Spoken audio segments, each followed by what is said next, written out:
অরিন্দম মুখার্জি না? তোমার ভাই ভালো লাগে না ওকে? বেশি ছবি দেখিনি ভদ্রলোকে, তবে অভিনয়টা মন্দ করেন না। এই কাগজে যেন আজ কি বেরিয়েছে, কার সঙ্গে যেন বাড়াবাড়ি করেছে। আর একটু জোরে বলো, ভদ্রলোক ঠিক শুনতে পাবেন। যাই মিঠুর জন্য একটা,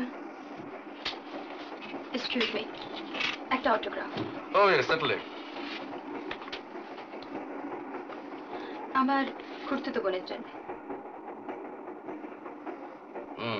তাই বলুন। আপনাকে দেখে ঠিক সই নয় টাইপ বলে মনে হয় না। বাংলা ছবি দেখার পদবেশ নেই বোধহয়। কমই দেখি। খুব খারাপ লাগে তো। বাস্তবতার একটু অভাব। ঠিকই বলেছেন। যেমন বিএ পাশ করা নায়িকার কখনো বিরহে গান গাওয়া উচিত নয়। আর নায়ক হলেই দেবতুল্য লোক হওয়া উচিত নয়। আসি।